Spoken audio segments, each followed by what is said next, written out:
ఆ BJP MLA అంటే చంద్రబాబుకు అపరిమితమైన ఇష్టమట. ఎంత ఇష్టమంటే సొంత కీలక నేతలు ఎవరైనా సరే వదులుకోవడానికి సిద్ధం, కానీ ఆ ఎమ్మెల్యే మీద మాత్రం ఈగా దోమ వాడడానికి కూడా వీల్లేదని అంటున్నారట. మరి ఆ ఎమ్మెల్యేలో ఏదైనా విశిష్టత దాగి ఉందా అంటే అదేమీ లేదు. ఆయన అరాచకాలకు కేర్ ఆఫ్ అడ్రస్గా పేరొందిన నాయకుడు. తన ప్రయోజనాలకు అడ్డం వస్తే సొంత పార్టీ నేతలపైనా సరే తుదముట్టించేందుకు సిద్ధపడే నేత. అలాంటి ఆ బీజేపీ నేత సందు దొరికితే చాలు టీడీపీ నేతలపై కయ్యానికి కాలదూవుతున్న చంద్రబాబు మాత్రం కిమ్మనడం లేదు. పారిశ్రామికవేత్తల్ని భయాందోళనకు గురిచేస్తున్నా సరే ఒక్క మాట మాట్లాడడం లేదు. వారిద్దరి మధ్య ఉన్న ఆ అనుబంధంపై ప్రస్తుతం ఏపీ రాజకీయాల్లో చర్చ జరుగుతోంది. బీజేపీ నేత ఆదినారాయణ రెడ్డి జమ్మలమడుగు నియోజకవర్గ ఎమ్మెల్యే. కూటమి పొత్తులో భాగంగా ఈ సీటు బీజేపీకే కేటాయించడంతో కూటమి పార్టీల తరపున గెలిచి ఎమ్మెల్యే అయ్యారు. అప్పటి నుంచి కూటమి పాలనలో ఈయన ఆడిందే ఆట పాడిందే పాటగా నిత్యం వార్తల్లో ఉంటున్నారు. బీజేపీ నేతలైనా టీడీపీ నేతలైనా ఎవరైనా సరే తన అరాచకాలకు అడ్డు తగిలారనిపిస్తే చాలు ఇక ముందు వెనక చూడరు. ఎందుకలా ఆయన అడ్డు అదుపు లేకుండా రెచ్చిపోతున్నారు అనే ప్రశ్న వేసుకుంటే ఆయనకి ఏకంగా ముఖ్యమంత్రి చంద్రబాబు నాయుడు మద్దతు ఉందట. అదే ఆయనకు 1000 ఏనుగుల బలం ఇస్తుందట. దాంతో ఆయన ఆకాశమే హద్దుగా వ్యవహరిస్తూ అరాచకానికి కేర్ ఆఫ్ అడ్రస్గా మారారని రాజకీయ విశ్లేషకులు భావిస్తున్నారు. ఒక మాటలో చెప్పాలంటే ఈనాటి ఈ బంధం ఏనాటిదో అన్నట్లు చంద్రబాబు ఆదినారాయణ రెడ్డిల మధ్య బంధం అత్యంత బలోపేతంగా తయారైందని కూటమి పార్టీల నేతలు మాట్లాడుకుంటున్నారు. పేరుకు ఆదినారాయణ రెడ్డి బీజేపీ ఎమ్మెల్యే అయినా చంద్రబాబు మాత్రం తన సొంత మనిషిలా చూసుకుంటున్నారని సమాచారం. సాక్షాత్తు రాష్ట్ర ముఖ్యమంత్రి అండదండలు పుష్కలంగా ఉంటే ఎమ్మెల్యే ఆదినారాయణ రెడ్డి ఊరుకుంటారా?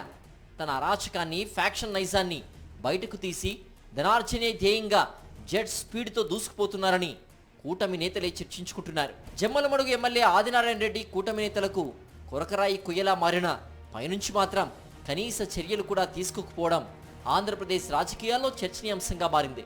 జమ్మలమడుగు ఎమ్మెల్యే ఆదినారాయణ రెడ్డి అరాచకానికి నిదర్శనం అల్ట్రాటెక్ సిమెంట్ ఫ్యాక్టరీ ఘటన. ఈ ఫ్యాక్టరీలో కాంట్రాక్టులన్నీ తనకే కావాలంటూ ఉత్పత్తిని ఆపివేయించిన ఘనుడు ఆదినారాయణ రెడ్డి. ఆయన ఫ్యాక్షన్ నైజంతో పారిశ్రామికవేత్తలను భయపెడుతుంటే స్పందించాల్సిన ముఖ్యమంత్రి చంద్రబాబు మాత్రం కిమ్మనడం లేదు. ఇలాంటి ఘటనలు ఏ రాష్ట్రంలో జరిగినా ఆ రాష్ట్ర ముఖ్యమంత్రి వెంటనే స్పందిస్తారు. ఆగమేఘాల మీద స్పందించి చర్యలు తీసుకుంటారు. పారిశ్రామికవేత్తలకు భరోసానిచ్చే ప్రయత్నం చేస్తారు. అలాంటి సీరియస్ సంఘటనను చంద్రబాబు పూచిక పుల్లలా తీసిపారేస్తున్నారు. ఆదినారాయణ రెడ్డి టీడీపీ ఎమ్మెల్యేనా అంటే అది కాదు. అయినా సీఎం చంద్రబాబు మాత్రం ఆయన అక్రమాలకు అండగా నిలవడం పట్ల రాజకీయ పరిశీలకులు విస్మయాన్ని వ్యక్తం చేస్తున్నారు.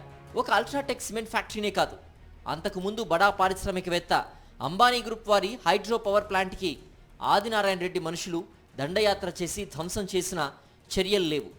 ఈ దాడిపై ఆ సంస్థ పెట్టిన కేసు ఎక్కడ వేసిన గొంగడి అక్కడే అన్నట్టుగా ఉంది.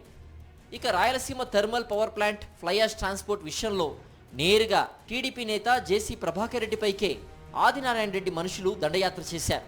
2 జిల్లాల మధ్య ఒక యుద్ధ వాతావరణం సృష్టించారు. ఈ ఘటనలో చంద్రబాబు ముందు టీడీపీ నేత జేసీ ప్రభాకర్ రెడ్డిని సపోర్ట్ చేయాలి, కానీ బీజేపీ ఎమ్మెల్యే ఆదినారాయణ రెడ్డికే మద్దతు పలికి అమరావతి సచివాలయం సాక్షిగా ఇరు వర్గాల మధ్య రాజీ కుదిర్చారు. జమ్మలమడుగు ఎమ్మెల్యే ఆదినారాయణ రెడ్డి అరాచకాలపై బీజేపీ ఎంపీ సీఎం రమేష్ కూడా ఫిర్యాదు చేశారు. మద్యం వ్యాపారం మొత్తాన్ని తన గుప్పెట్లోకి తీసుకున్న ఆదినారాయణ రెడ్డి పేకాట క్లబ్బులు నడుపుతున్నాడని సాక్షాత్తు బీజేపీ ఎంపీ చంద్రబాబు శిష్యుడు సీఎం రమేష్ జిల్లా కలెక్టర్కు ఫిర్యాదు చేసిన చర్యలు మాత్రం శూన్యం. ఒక ఎంపీ బహిరంగంగా ఆదినారాయణ రెడ్డి చేస్తున్న అక్రమాల్ని లేఖ ద్వారా తెలియజేస్తే చిన్న చర్య కూడా చంద్రబాబు తీసుకోకపోవడం రాష్ట్ర రాజకీయాల్లో సంచలనంగా మారిందని రాజకీయ పరిశీలకులు భావిస్తున్నారు. ఇటు సొంత పార్టీ నేతలు బీజేపీ ఎమ్మెల్యే ఆదినారాయణ రెడ్డి అక్రమాల్ని వేలెత్తి చూపుతున్నా జిల్లాలో ఆది అరాచకాలకు అడ్డే లేకుండా పోతున్నా సీఎం చంద్రబాబు మాత్రం ఆయన్నే సపోర్ట్ చేస్తూ ఉండడం రాజకీయ వర్గాల్లో చర్చనీయాంశంగా మారింది. ఒక ఎమ్మెల్యే తన స్వార్థ ప్రయోజనాల కోసం నిత్యం పారిశ్రామికవేత్తలను వేధింపులకు గురి చేస్తుంటే వైఎస్ఆర్ కడప జిల్లాలో పరిశ్రమల వాతావరణాన్ని చెడగొడుతూ ఉంటే రాష్ట్ర ముఖ్యమంత్రిగా ఈ విషయాన్ని ఎంతో సీరియస్గా తీసుకోవాల్సి ఉన్న చంద్రబాబు మాత్రం నో యాక్షన్ అంటున్నారు. దీని వెనుక మతలబేంటో తెలియాల్సి ఉందని రాజకీయ విశ్లేషకులతో పాటుగా కూటమి పార్టీల నేతలు కూడా గుసగుసలాడుకుంటున్నట్టు సమాచారం.